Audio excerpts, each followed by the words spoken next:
ജയം പ്രതീക്ഷിക്കുന്നുണ്ടോ? ത്രികോണ മത്സരമായിട്ട് കാണുന്നുണ്ടോ? അങ്ങനെ ഭൂരിപക്ഷം ഉണ്ടാവും. ഇപ്പോ ത്രികോണ മത്സരം നടക്കുന്ന പാലക്കാടിലുള്ളത്. പാലക്കാട് കൽപ്പാത്തി എന്നുള്ള ഒരു സ്ഥലത്താണ്. കൽപ്പാത്തിയിലുള്ളത്. ഇവിടെ ഏകദേശം BJP-ക്കാരും അതുപോലെ UDF-കാരും ഏറ്റവും കൂടുതലുള്ള ഒരു ഭാഗങ്ങളാണ്. ഇവിടുത്തെ സർവേ എങ്ങനെയാണ് നമുക്ക് നോക്കാം.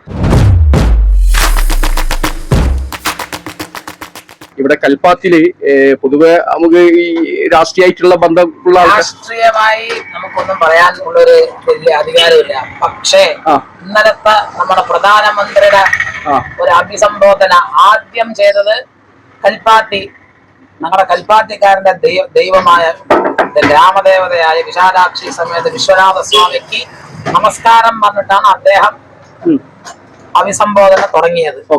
പിന്നെ നമ്മുടെ പ്രധാനമന്ത്രി കാശി കോൺസ്റ്റിറ്റ്യുവൻസിയില് മെമ്പർ ഓഫ് പാർലമെന്റ് ആണ്. അപ്പോ എന്റെ പാർലമെന്റ് സ്ഥലത്തേക്കും കൽപ്പാത്തിക്കും ഒരു ബന്ധമുണ്ട് എന്ന് അദ്ദേഹം സംബോധന ചെയ്തു. അത് കാരണം അവരുടെ പാർട്ടി ജയിക്കണം എന്നാണ് എന്റെ വ്യക്തിപരമായ, അല്ലാതെ രാഷ്ട്രീയമല്ല. എന്നെ BJP-കാരനോ CPM-കാരനോ കോൺഗ്രസ്സുകാരനോ ആൾക്കാരുടെ ദൈവം. ത്രികോണ മത്സരമാണോ നടക്കുന്നത്? ത്രികോണാണ്. ഏത് പക്ഷത്തും വിജയം പോവാ. എന്നാലും ഒരു ചെറിയ മുൻതൂക്കം എവിടെ പോവാ? പിണറായി വിജയന്റെ 10 വർഷത്തെ ഭരണത്തിന് എന്തെങ്കിലും പറയണ്ടോ? കണക്കന്നെ അല്ലേ? മൂന്നാൾക്ക് തുല്യ മത്സരമാണ് നടക്കുന്നത് അല്ലേ? ആരെ പക്ഷത്തും പോവുകയോ ഒന്നും പറ്റില്ല. ഓക്കെ, ഞാനൊരു ഇലക്ഷൻ സർവേക്ക് വന്നാണ്. ഇവിടെ ജയിക്കാൻ സാധ്യതയുള്ള സ്ഥാനാർത്ഥി ആരാ? എന്നാലും നിഷ്പക്ഷമായിട്ട് പാലക്കാടൻ ഭൂമിയിൽ താമര വിരിയോ? എന്താണ് വിജയം ആരോടെ കൂടെ ഉണ്ടാവും? LDF ഉണ്ട്, UDF ഉണ്ട്, രമേശ് പിഷേരടി ഉണ്ട്, സിനിമാ നടൻ. എന്താ നിങ്ങളെ അഭിപ്രായം? ആരാ? ഡൗട്ടാണ്. അപ്പം ആരോടൊപ്പാ പാലക്കാട് പോവാ? അറിയില്ല. അപ്പൊ രണ്ട് ആൾക്കാർ ചാൻസ് ഉണ്ട്. താമര വരില്ല. നിങ്ങളെ അഭിപ്രായത്തിൽ ആരാ? താമര വരില്ല. കന്നി വോട്ടാണോ? ഇല്ല, 2-3 വോട്ട് ചെയ്തിട്ടുണ്ട്. അപ്പൊ താമര വരില്ല. ആരെ കൂടാന്ന് പറയുന്നില്ല അല്ലേ? ഓക്കെ, എന്താണ് അഭിപ്രായം? UDF ഉണ്ട്, LDF ഉണ്ട്. ജനങ്ങൾ എന്ന് പറഞ്ഞാൽ നിങ്ങളൊക്കെ ജനങ്ങളിൽ പെട്ടതാണ്. ഉറപ്പ് പറഞ്ഞിടാ. അതോ മേഡം, എന്താണ് ഇവിടുത്തെ രാഷ്ട്രീയ പോര്? പാലക്കാടില് താമര വിരിയോ? അറിയില്ല. നിങ്ങൾ എന്താണ് ആരെ കൂടാണ്? LDF ഉണ്ട്, സിനിമാ നടൻ രമേശ് പിഷാരടി ഉണ്ട്. അഭിപ്രായം ഇല്ല. ചേച്ചിയെ, ഇലക്ഷനൊക്കെ വരാണല്ലോ പാലക്കാട്. അപ്പൊ എന്താണ് നിയമസഭ തിരഞ്ഞെടുപ്പില് ആരെ കൂടെ ഒപ്പം ഉണ്ടാവും പാലക്കാട്? അറിയോ? അഭിപ്രായം പറയാ. LDF ഇവിടെ ജയസാധ്യത ആയിരിക്കാണ്. ത്രികോണ മത്സരമാണ്. ഞങ്ങളൊക്കെ ശോഭാ സുരേന്ദ്രൻ ജയിക്കണം ആഗ്രഹിക്കുന്ന ആൾക്കാരാ. ജയിക്കും, പാട്ടുപാടി ജയിക്കും. ഞാനൊരു ഇലക്ഷന്റെ സർവേക്ക് വന്നു. ആര് ജയിച്ചു? ശോഭ ജയിച്ചു. എത്ര വോട്ട് ജയിക്കും? പറയാൻ പറ്റില്ല. അപ്പൊ ഏട്ടാ, പാലക്കാട് ഒരു കടുത്ത മത്സരം തന്നെ നടക്കുന്നുണ്ട്. ത്രികോണ മത്സരം എന്നാണ് പറയപ്പെടുന്നത്. അത് കഴിഞ്ഞ പ്രാവശ്യം നമ്മള് രാഹുൽ മാങ്കൂട്ടത്തിൽ ജയിച്ച് MLA ആയി. അതിനു മുമ്പ് ഷാഫി പറമ്പിൽ. ഈ രണ്ട് കോൺഗ്രസിന്റെ 2 പ്രമുഖരാണ്. അതിൽ രാഹുൽ മാങ്കൂട്ടത്തിൽ മൊത്തം നാശിച്ച്. അപ്പൊ ഇനി ആ ഒരു നാറ്റക്കേസിന്റെ ഉപരി UDF അല്ലെങ്കിൽ LDF, BJP ഇതിൽ ആർക്കാണ് സാധ്യത കാണുന്നത്? അതായത് ഇവിടെ ആയിരിക്കും സാധ്യത കാണുന്നത്. അതെ, സാധ്യത നമ്മുടെ നോക്കുമ്പോ ഒരു 1000 വോട്ട് ഭൂരിപക്ഷത്തിൽ റസാഖ് ജയിക്കുന്നതാണ്. റസാഖ് എന്ന് പറയുന്നത് LDF-ന്റെ സ്ഥാനാർത്ഥി, സ്വതന്ത്ര സ്ഥാനാർത്ഥി. അദ്ദേഹത്തിന് അങ്ങനെ ജനപിന്തുണ ഉണ്ടോ ഇവിടെ? എന്തല്ലാണ്ട് മൂപ്പര് ജനിച്ചു വന്ന സ്ഥലമാണ് ഈ പാലക്കാട് എന്ന് പറഞ്ഞ സ്ഥലം. നമ്മുടെ പുതുപ്പള്ളിത്തെരുവിലാണ് മൂപ്പരിന്റെ ജനനം. മൂപ്പര് പണ്ട് കാലം മുതൽ പല ചെറിയ ചെറിയ പണികളൊക്കെ എടുത്തുകൊണ്ടാണ് മൂപ്പിന്റെ ജീവിതം. എന്നമ്മാർ എന്നൊരു ചെറിയൊരു ഹോട്ടൽ കടയെടുത്ത ഒരു ഉമ്മ ഒരു 10-15 ബിരിയാണി ഉണ്ടാക്കിക്കൊണ്ട് കച്ചവടം ചെയ്ത് മക്കളെ പഠിപ്പിച്ച് അവിടെ നിന്ന് അങ്ങോട്ടാണ് അയാൾ വെച്ചൊരു കയറ്റത്തിൽ വന്നത്. ശരി, ഒരു ഹോട്ടൽ നടത്തിപ്പുകാരനും കൂടിയാണ് ഇവിടെ തന്നെ പാലക്കാട്. വ്യവസായിയാണ്, ഹോട്ടൽ അസോസിയേഷന്റെ സംസ്ഥാന ജനറൽ സെക്രട്ടറി. അയാൾക്ക് അതിനെ കുറിച്ചുള്ള നല്ല ബോധം, നേതാവായ സ്ഥിതിക്ക് ബോധം ഉണ്ടാവുകയും ചെയ്യും. പിന്നെ നിങ്ങൾക്കെന്നെ അറിയാലോ പീഡനങ്ങൾ. അതെ, ഇപ്പോ കോൺഗ്രസ്സുകാരന്റെ ഒരു വാർഡ് മെമ്പറാണ്, കുന്നത്തുറുമ്പൂരിലാണ് അയാള് ജയിച്ച ആളാണ്. അയാളുടെ ഇപ്പൊ ഒരു ദളിത് യുവതിനെയാണ് പീഡനം ചെയ്ത് ഒരു 2 ദിവസം മുമ്പ് വാർത്ത ഉണ്ടായിരുന്നു. ഇതൊക്കെ ഈ ഇലക്ഷനെ ബാധിക്കുന്ന ഒരു കാര്യമാണ്. അതായത് മാങ്കൂട്ടം വന്നപ്പോൾ മാങ്കൂട്ടം വന്നപ്പോൾ അയാളിനെ വരവേറ്റ ഒരാളാണ് ഈ പറഞ്ഞ വ്യക്തി, വാർഡ് മെമ്പർ. ഇവിടെ വെച്ചതാ തോന്നുന്നു കേട്ടോ, ഇവിടെ വെച്ചതാ തോന്നുന്നു ചോദിക്ക്. അപ്പൊ അങ്ങനത്തെ ഒരു രീതിയിൽ പോയിക്കൊണ്ടിരിക്കുന്നത് കോൺഗ്രസിന്റെ അവസ്ഥ. അങ്ങനത്തെ ഒരു അവസ്ഥയിലേക്കാണ് അവര് പറയില്ല ആര് മുഖ്യമന്ത്രി ആവുമെന്ന് പറയുന്നുണ്ട്. അവര് തമ്മിൽ തന്നെ അറിയാം. സുധാകരൻ പറഞ്ഞ ചെന്നിത്തലയാവും പറഞ്ഞു, KC ഗോപാലൻ ആരും ഞങ്ങള് ഐക്യമെന്നാണ് തീരുമാനിക്കുന്നത്. അപ്പൊ അവര് തമ്മിലെ പ്രശ്നങ്ങളാണ്. നമ്മുടെ ആദ്യം പറഞ്ഞ ക്യാപ്റ്റൻ പിണറായി വിജയനാണെന്ന് പാർട്ടി തീരുമാനിച്ചു. ആ പിണറായി വിജയന്റെ മുൻ അണിനിരത്തിക്കൊണ്ടാണ് ഞങ്ങളിപ്പോ പോയിക്കൊണ്ടിരിക്കുന്നത്. ആ ഒറ്റയാൾ പോരാട്ടം തന്നെയാണ് ഈ പാർട്ടി തീരുമാനം. പാർട്ടി ഇപ്പൊ നമുക്ക് ഈ ഇന്ന സ്ഥാനം ഇപ്പൊ കഴിഞ്ഞ പ്രാവശ്യം സരിം വന്നു, കോൺഗ്രസ് വന്നാണ്. നമുക്ക് ആദ്യം നമ്മളിനെയൊക്കെ കുറ്റം പറഞ്ഞ ഒരു ആളാണ് ഈ സരിം പറഞ്ഞത്. ശരി, പാർട്ടി പറയുന്നത് സരിൻ എന്ന വ്യക്തിയാണ് നിൽക്കുന്നതെന്ന് പറഞ്ഞാൽ നമുക്ക് പാർട്ടിന്റെ കൊടിന്റെ കീഴിലാണ് ഞങ്ങള്, കൊടിക്ക് മേലെ ഞങ്ങൾ വളരാൻ പാടില്ല. അപ്പൊ പാർട്ടി പറയുന്ന ഏത് സ്ഥാനാർത്ഥിനെ പറയുന്നോ ആ സ്ഥാനാർത്ഥിനെ വിജയിപ്പിക്കുക എന്നുള്ള നിലപാടാണ് ഞങ്ങൾ. ശരി, ഓക്കെ. അന്തിമ ജയം LDFന്റെ പക്ഷത്താണ് എന്ന് ഉറപ്പിക്കും. മാത്തൂർ എണ്ണുമ്പോൾ 500 to 1000 വോട്ടിനുള്ളിൽ വിജയാക്കി ജയിച്ചിരിക്കും. Okay, all the best. പാലക്കാടൻ ഭൂമികയിൽ താമര വിരിയോ? വിരിയും, ഉറപ്പായിട്ടോ? നിങ്ങളുടെ അഭിപ്രായത്തിൽ എന്താ? വിരിയോ? താമര വിരിയും. ശോഭാ സുരേന്ദ്രൻ കഴിച്ചിട്ടാവും. Okay, all the best. പാലക്കാടിന്റെ ചരിത്രം എന്ന് പറയുമ്പോൾ UDFും LDF ഒക്കെ ഇവിടെ വായിഞ്ഞുണ്ട്. ഈ പ്രാവശ്യം BJPന്റെ താമര വിരിയോ? ശോഭാ സുരേന്ദ്രൻ ഒരു വിരിയില്ല. ഒരു ത്രികോണ മത്സരം ഇവിടെ നടക്കുന്നില്ല. ഇവിടെ മത്സരം കോൺഗ്രസും BJP.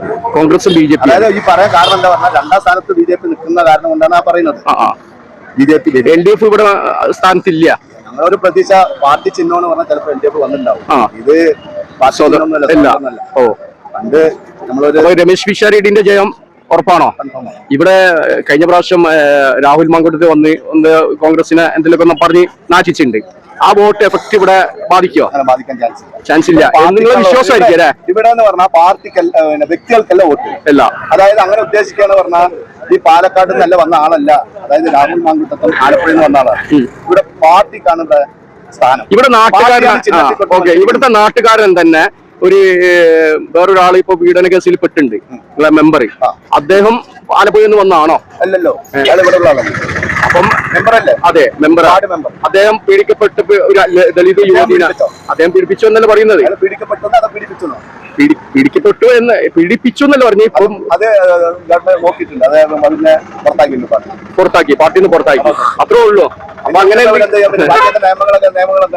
അപ്പൊ അങ്ങനത്തെ ഒരു ആൾക്കാരെ വീണ്ടും ഭരണം ഏൽപ്പിക്കും, വീണ്ടും ഇതുപോലെ എങ്ങനെ നടക്കുമോ? അയാൾ MLA-ക്കല്ലല്ലോ നിൽക്കണേ, അല്ല, ഭാവിയിലേക്കുള്ള MLA-മാരാണല്ലോ ഇവരൊക്കെ. അപ്പൊ എന്തായാലും അന്തിമ ജയം നിങ്ങളെ UDF-നായിരിക്കും അല്ലേ? അന്തിമ ജയം UDF-നായിരിക്കും. ഭൂരിപക്ഷം എത്ര ഉണ്ടാവും? ഭൂരിപക്ഷം കഴിഞ്ഞ വർഷത്തെ അത്ര ഉണ്ടാവില്ല, ഒരു 10 ഉണ്ടാവും അല്ലേ? Okay, all the best. എന്താണ് ഇവിടെ ജയം ആരെ പക്ഷത്ത് വരും? നല്ലത് ചെയ്യാന്ന് ഇപ്പൊ ആർക്ക് ശോഭക്ക് ചാൻസ് കിട്ടീനോ? അവര് കിട്ടും. എന്നാലും പിണറായി വിജയന്റെ 10 വർഷത്തെ ഭരണത്തിന്റെ നേട്ടങ്ങൾ എന്ത് ചെയ്യുന്നുണ്ടോ? ഒന്നുമില്ല. എല്ലാരും നല്ലത് ചെയ്യണം. പാലക്കാട് താമര വിരിയോ? വിരിയില്ല, പ്രയാസമാണ്. ആരൊപ്പം ഉണ്ടാവും? മുസ്തഫ ഉണ്ട്, രമേശിനാണ് സാധ്യത. നിങ്ങളുടെ അഭിപ്രായത്തിൽ ജയം ഏത് പക്ഷത്ത് പോകും? LDF, UDF and BJP. Shobha Surendran ജയിക്കും എന്ന് തന്നെയാണ് കാണുന്നത് അല്ലേ? ഓ, ഓൾ ദി ബെസ്റ്റ്. കോളേജിലെ കുട്ടികളോട് തന്നെ ചോദിക്കണ്ടേ, ഇവിടെ ജയസാധ്യത ആയിരിക്കാണ്? നിങ്ങളോ?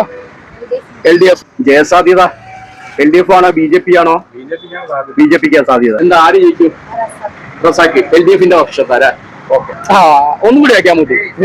അപ്പോ ഇവിടെ രാഷ്ട്രീയ ചൂടിലാണ് പാലക്കാട്. ത്രികോണ മത്സരം നടക്കുന്നുണ്ടെന്ന് ആൾക്കാർ പറയുന്നുണ്ട്. എന്താ നിങ്ങളെ അഭിപ്രായം? ജയ ആര് പക്ഷത്തെത്തും? UDF ആണ്. അപ്പോ രമേശ് പിഷാരടി ജയിക്കും. All the best. ഓക്കെ, നല്ല പ്രതീക്ഷ. ഇവിടെ ജയസാധ്യത ആയിരിക്കാണ്? LDF ഉണ്ട്, UDF ഉണ്ട്, BJP ഉണ്ട്. ത്രികോണ മത്സരം ആണോ നടക്കുന്നത്? UDF ആണ്. ത്രികോണ മത്സരം ഉണ്ടോ? ചാൻസ് ഇല്ല അല്ലേ? ശോഭാ സുരേന്ദ്രൻ ജയിക്കുക? ഇല്ല, അറിയില്ല, അഭിപ്രായം ഇല്ല. നിങ്ങളുടെ അഭിപ്രായത്തിന് ശോഭാ സുരേന്ദ്രൻ തന്നെ അല്ലേ? നിങ്ങളുടെ അഭിപ്രായം എന്താ? ശോഭാ സുരേന്ദ്രൻ ഉറപ്പില്ല അല്ലേ? ഓക്കെ. പാലക്കാടിന് താമര വിരിയോ? നിങ്ങളുടെ അഭിപ്രായത്തിന് ഇല്ല. ആയിരിക്കാ ജയസാധ്യത? LDF, സംഘന്മാർ. ഓക്കെ. എന്താണ് ശോഭാ സുന്ദരൻ കഴിച്ചതാവോ? ശോഭാ സുരേന്ദ്രൻ പ്രവണത്തോളം ജയിക്കുന്നു. ജയിക്കൂല. അപ്പൊ മൂന്നാം സ്ഥാനത്തൊക്കെ ആയിരിക്കും. രണ്ടാം സ്ഥാനത്തിന്റെ മൂന്നാം സ്ഥാനത്ത് രണ്ടല്ലെങ്കിൽ മൂന്നാണ് പറയുന്നത്. അപ്പൊ രണ്ടായിരിക്കും. രണ്ടൊന്നുമില്ല. NMR റസാക്ക് രണ്ടായിരിക്കും ബിജെപിക്ക് ചാൻസില്ല. അപ്പം കുറഞ്ഞ ഭൂരിപക്ഷത്തിലാണെങ്കിലും രമേശ് പിഷാരടി ജയിക്കും. ഓക്കെ. ഇലക്ഷന്റെ സർവേക്ക് വന്ന ഇവിടെ ജയസാധ്യത ആരെ പക്ഷത്ത് പോവും? LDF UDF കോൺഗ്രസ് ആണ് ഇല്ലേ? എല്ലാരും കോൺഗ്രസ് ആരെ? ഓക്കെ. എന്താണ് മാറ്റം വരും അല്ലേ? NMR ചാൻസ് ഉണ്ട് അല്ലേ? ഓക്കെ. ഇത് ഏതാ സ്ഥലം? ഏതാ? Palakkad market road. Okay. LDF UDF ആർക്കാണ് ജയസാധ്യത? നിങ്ങളുടെ അഭിപ്രായത്തിൽ ആരും? മൂന്നാളും തുല്യ ശക്തികളാ അല്ലേ? ഓക്കെ. എന്നാലും ചെറിയ ശതമാനം ആയിരിക്കും കൊടുക്കുന്നത്. ചെറിയൊരു ശതമാനം ഉള്ളത് UDF അല്ലേ? ഇലക്ഷന്റെ സർവേക്ക് വന്ന ഇവിടെ ജയസാധ്യത ആയിരിക്കാ? താല്പര്യമില്ല. നിനക്ക് താല്പര്യം ഉണ്ടോ? ഇല്ല. ഇവിടെ ജയിക്കാൻ സാധ്യതയുള്ള ആരാണ്? LDF ആണ്, UDF ആണ്, BJP ആണോ? BJP ആ. ഇവിടെ ജയിക്കാൻ സാധ്യതയുള്ള ആരാണ്? LDF ആണ്, BJP ആണ്, UDF ആണോ? എന്താ അഭിപ്രായം? അറിയില്ല. നിങ്ങൾക്കോ? അറിയില്ല. ഓക്കെ. അറിയാം. അപ്പൊ LDF ആ. ഓക്കെ. ഈ നിയമസഭാ ഇലക്ഷൻ ആണല്ലോ വരുന്നത്. അപ്പൊ പാലക്കാടില് താമര വിരിയോ? താമര വരും. ഇപ്രാവശ്യം എന്തായാലും താമര ഉണ്ടാവും. ബാക്കിൽ നിൽക്കണ രണ്ടാം ചാൻസ് ഇല്ലേ? NMR അയാൾ ബിസിനസ്സുകാരനാണ്. അയാൾ വൈദ്യുതി പഴപ്പാണ് അയാൾ ഇത്രയും കാലം ചെയ്തു പോയത്. ഇപ്പൊ ഒരു 50 വയസ്സിൽ കൂടുതൽ ഉണ്ടാവും. ഈ 50 വർഷമായിട്ട് ഇയാൾക്ക് സാമൂഹികമായിട്ടോ രാഷ്ട്രീയപരമായിട്ടോ ഒന്നും തന്നെ ഇയാൾക്ക് ഒരു പെർസെന്റേജിനും അയാൾക്ക് ജനങ്ങൾക്ക് വേണ്ടി ഒന്നും ചെയ്യാൻ കഴിയില്ല. അതേപോലെയാണ് പിഷാരടി എന്ന് പറയുന്നത് സിനിമാ നടനാണ്. സിനിമയിൽ അഭിനയിച്ചു, അയാൾ ലക്ഷങ്ങൾ സമ്പാദിച്ചു, അയാൾ ലക്ഷറി ജീവിതം ജീവിച്ചു എന്നല്ലാതെ സമൂഹത്തിന് ഇയാളെ കൊണ്ട് ശോഭാ സുരേന്ദ്രൻ എന്താണ്? ശോഭാ സുരേന്ദ്രൻ എന്ന് പറഞ്ഞ ഒരു പവർഫുൾ നേതാവാണ്. പവർഫുൾ എന്ന് പറഞ്ഞാൽ കേരള ജനതകൾക്ക് എന്തെങ്കിലും ഉപകാരം ചെയ്തിട്ടുണ്ടോ? അത് അയാൾ അധികാരത്തിൽ കിട്ടിയിട്ടില്ല. അധികാരം ഇല്ലെങ്കിലും ഉപകാരം ചെയ്തെങ്കിലും ഇയാൾ ഒരുപാട് സമരത്തിൽ ഏറ്റവും കുറിച്ച ഇന്ത്യയിൽ തന്നെ അറിയപ്പെടുന്ന ഒരു നേതാവാണ്. ശോഭാ സുരേന്ദ്രൻ പെട്രോളിന് വില കൂടിയപ്പോ സമരം ചെയ്തിട്ടുണ്ട്. പക്ഷെ ആ പെട്രോളിന്റെ വില ഇപ്പൊ എന്താണ്? ഇപ്പൊ കുറച്ചല്ലോ. എവിടെ കുറച്ച്? 105 റേറ്റ് കൂടി. ശോഭാ സുരേന്ദ്രൻ വണ്ടി ഉരുട്ടിക്കൊണ്ട ആളാണ്. പക്ഷെ ആ വണ്ടി ഉരുട്ടിക്കൊണ്ട ആളെ പാർട്ടിയാണ് ഇപ്പൊ 105 എത്തിച്ച പെട്രോൾ. അതിനെ പറ്റി എന്താ ഉള്ളത്? യുദ്ധവും കാര്യങ്ങളൊക്കെ വരുന്നതല്ലേ? യുദ്ധപ്പം മുന്നേ വന്നിട്ടല്ലോ. സാധ്യതയുള്ള ആരാ? അല്ല, ഒന്ന് ജയിക്കുന്ന ആള് പറഞ്ഞാൽ മതി. ആരാ? LDF ആണ്, BJP ആണ്, UDF ആണോ? നിങ്ങളുടെ അഭിപ്രായത്തിൽ ഇവിടെ ജയിക്കാൻ സാധ്യതയുള്ള സ്ഥാനാർത്ഥി ആരാ? LDF ആണ്, BJP ആണ്, UDF ആണോ? നിങ്ങൾ BJP ആ? നിങ്ങളോ? BJP ജയിക്കും. ഓക്കെ. UDF ആ? ഓക്കെ. മോള് LDF ആട്ടോ? മോള് LDF ആ? ജയിക്കാൻ സാധ്യതയുള്ള ആരാ? 3 ത്രികോണ മത്സരമാണല്ലോ ഇവിടെ നടക്കുന്നത്. നിങ്ങളുടെ അഭിപ്രായത്തിൽ ആരാണ്? BJP സീറ്റ് പിടിക്കുമോ? അല്ലെങ്കിൽ UDF ആണോ? LDF നിലനിർത്തോ സീറ്റ്? അല്ല, UDF ആണ് ഇവിടെ ഓൾറെഡി ഭരിക്കുന്നത്. UDF നിലനിർത്തോ? LDF തിരിച്ചു പിടിക്കുമോ? എന്തെങ്കിലും അഭിപ്രായത്തിൽ? സാധ്യത. രണ്ടാം സ്ഥാനം BJP വിചാരിക്കുന്നു. അതാണ് ഇപ്പൊ ടൈറ്റ് വരുന്നത്. ഓക്കെ. ഇത് ഏതാ മണ്ഡലം? അങ്ങനെ തന്നെ ജയം ഉണ്ടാവും UDF. പിഷാരടി ജയിക്കുന്നു. പിഷാരടി ഭൂരിപക്ഷം കമ്മിയായിരിക്കും. കമ്മിയാവും. ജയം ഉണ്ടാവും. വിചാരിക്കാം. ഇവിടെ ത്രികോണ മത്സരമാണല്ലോ ഇവിടെ നടക്കുന്നത്. കോൺഗ്രസിന്റെ ഒരു പ്രചരണം പീഡിപ്പിക്കേണ്ടതായിട്ട് ഇപ്പോൾ കൗൺസിലർ പിടിച്ചിരുന്നു. കൗൺസിലർ എന്തിനു പിടിച്ച്? പീഡന കേസിൽ. രാഷ്ട്രീയ പോര് ത്രികോണ മത്സരം നടക്കുന്നുണ്ടോ? ത്രികോണം എന്ന് പറയാനില്ല. ഇല്ലേ? ആർക്കാ മുൻതുകോ? UDF തന്നെ. ഓക്കെ. കോട്ടയാണ്. പക്ഷെ വാണിഭത്തിൽ എന്തെങ്കിലും പ്രശ്നങ്ങൾ വരും? വാണിഭം നടത്താത്തവരാരുള്ളത്? പാവം ചെയ്യാത്ത കല്ലറയത്തെ പറഞ്ഞ ഒരുത്തം പോലും ഉണ്ട്. രാഷ്ട്രീയത്തിലുള്ള ഒരുത്തലും അതിന് യോഗ്യനല്ല. എല്ലാവരും ആരും മോശക്കാരാണ്. ജയിക്കാൻ സാധ്യതയുള്ള സ്ഥാനാർത്ഥി ആരാ? BJP ആണോ? LDF ആണോ? UDF ആണോ? ഉണ്ട്. മൂന്നാർക്കും ചാൻസ് ഉണ്ടോ? അല്ല, ഉണ്ട് അല്ലേ? ഓക്കെ. പാലക്കാടുള്ള ആളെ എന്താണ് ഇവിടെ ജയിക്കാൻ ആർക്കാണ്? BJPക്ക് ചാൻസ് ഉണ്ട്? ശോഭാ സുരേന്ദ്രൻ അല്ലെ LDF ആണ്, UDF ആണ്? ആരെ ജയിക്കുക അറിയില്ല. എന്നാലും ഒരു അഭിപ്രായം ഉണ്ടാവില്ല. വോട്ട് ചെയ്യുന്ന ആൾക്കാരല്ലേ നിങ്ങൾ? ഓട്ടമാമ, ഇവിടെ ത്രികോണ മത്സരം നടക്കുന്നുണ്ട് അല്ലേ? എന്താണ് നിങ്ങളെ അഭിപ്രായം? ശോഭാ സുരേന്ദ്രൻ താമര വിരിക്കുക? ഒരിക്കലും. നിങ്ങളെ അഭിപ്രായത്തിൽ താമര വിരിക്കുക? ഇല്ല. ആർക്കാ ചാൻസ് ഉള്ളത്? പിഷാരടി ജയിക്കും അല്ലേ? ആരെ കൂടാണ്? LDF ഒരൊറ്റക്കാര്. LDF ആണോ? BJP? ടൈമില്ല. നോക്കെ പോട്ടെ. LDF ഉണ്ട്, UDF ഉണ്ട്, BJP ഉണ്ട്. Yes or no? ആർക്കും പറയാ. ആരെ പക്ഷത്താവും ജയം? പാലക്കാടൻ ഭൂമികയിൽ താമര വിരിയോ? പ്രയാസാണ്, അറിയില്ല. ചേച്ചിന്റെ അഭിപ്രായത്തിൽ എന്താണ്? ആരെ പക്ഷത്തായിരിക്കും ജയം? അറിയില്ല, അഭിപ്രായം ഇല്ല.